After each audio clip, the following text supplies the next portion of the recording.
Good morning! Hi guys, I'm Taryn Maya. My name is Daniel Duenas. And this is Channel TDS. Your destination for all things coffee! I am incredibly excited to go on an adventure today. Yes, we are going to take you on an adventure all about coffee. All...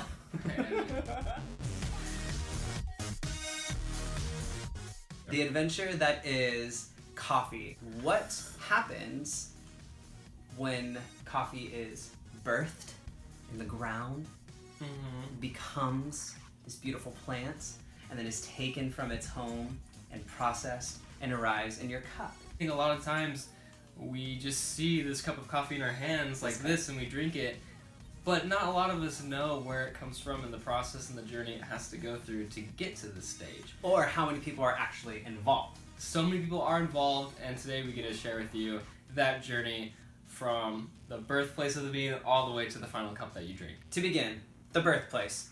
For those of you that don't know, coffee is actually grown in more than 50 countries across the world. It typically grows in the climates between the Tropic of Cancer and Capricorn. Some people call it the bean belt. I think that's really cheesy, so I will henceforth call it the bean belt. Coffee is a crop that knows what it likes. Everything between super rich soil to super high altitudes all play an aspect for creating amazing Arabica beans. Contrary to Robusta beans, which are a little bit more robust and don't have the best tasting nuances. But they are robust. Robusta. Like your mustache and beard are robust, but not very tasty. Don't taste beards. That's the moral of today's video. Arabica beans, Robusta beans. We're going to talk about the adventure of the Arabica bean. It starts with the seed.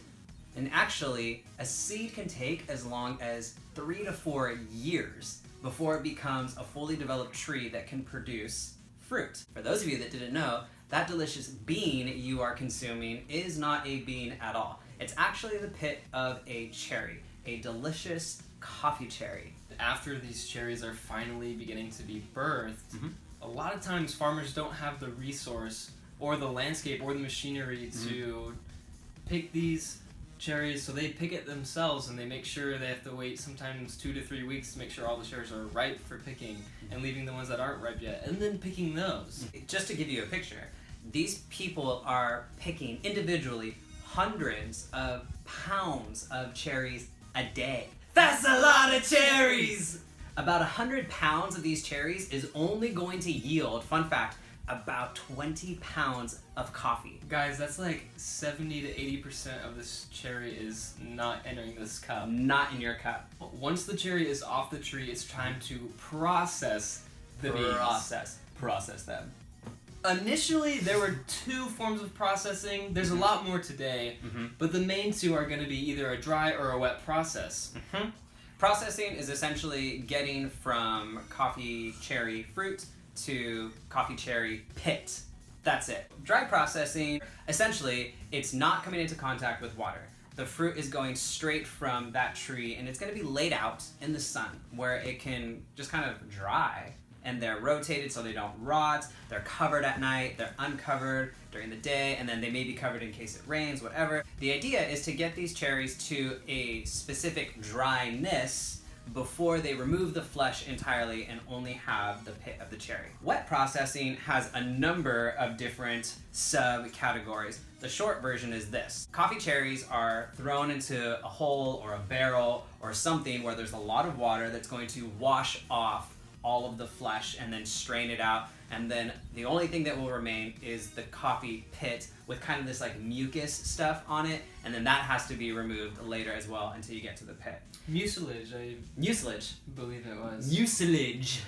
Mucus works too. It's appropriate. Mucilage sounds like mucus. Mucilage sounds like a spell in Harry It's Potter. exactly how it sounds, like how you would imagine it, mucilage. Mucilage, and it feels like mucilage. Now that we've removed the skin, they need to be sorted by grade, size, weight, etc. The farmer even will remove some of the defective beans as well, and then they're sampled for sale. So sampling is taking the product that you could potentially use, doing small batch roasting, tasting, and getting it all ready for whoever is going to be buying them. There are different ways that coffee is actually purchased.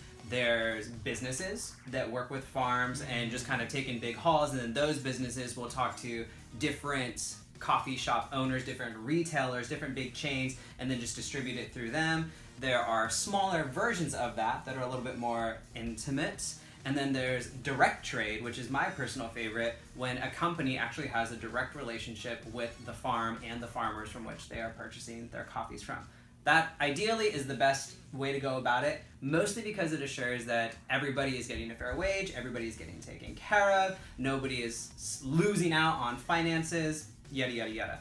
Alright, and remember guys, the beans are green, which doesn't mean that you can grind those and drink those yet. You shouldn't. You can. It's gonna taste different. Terrible. You're not gonna like it. They have to go through a process called roasting, which is probably my favorite aspect of the entire coffee journey. I want to become a roaster myself. It's something that is a very amazing art form. That's how I like to see it. Mm-hmm. But basically all it is just like it sounds, you're cooking the bean until it's ready to be eaten. It's kind of like a food. Yep.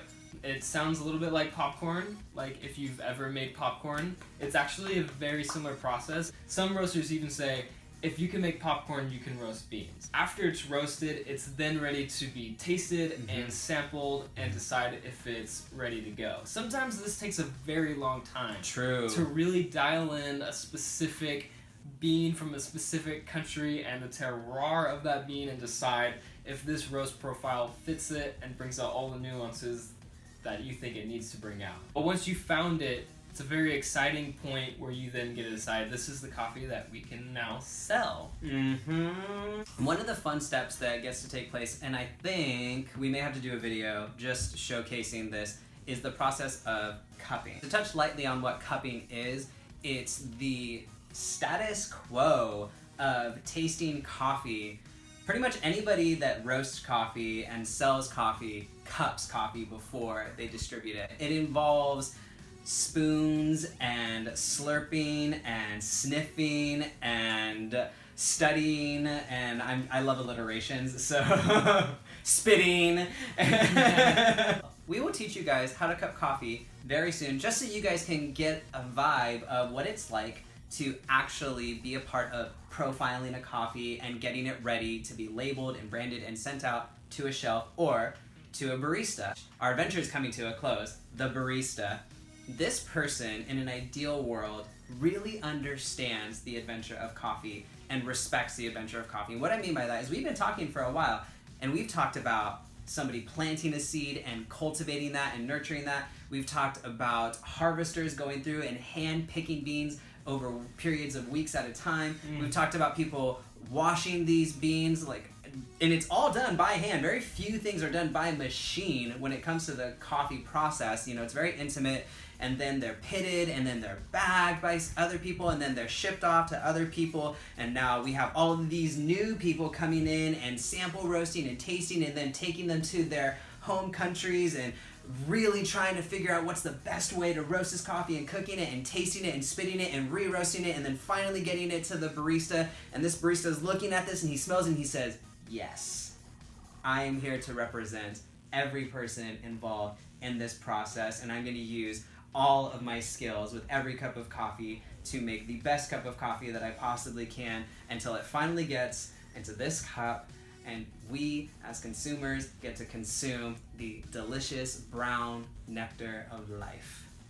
That is coffee. That's the adventure of coffee. And I really hope that you guys enjoyed the adventure, and I hope that it inspires you and enlightens you to all the hands that are involved in bringing this to you. It makes you appreciate it a lot more, I think. I think so, and I hope so. That's all the time that we have for this week's video. Thank you so much. Thanks for tuning in, guys. Absolutely. If you have learned something or have questions about the coffee process that maybe we didn't go into enough detail on, feel free to comment below and let us know that. As always, remember to like and subscribe. And until next time, you guys, always remember to stay on that grind.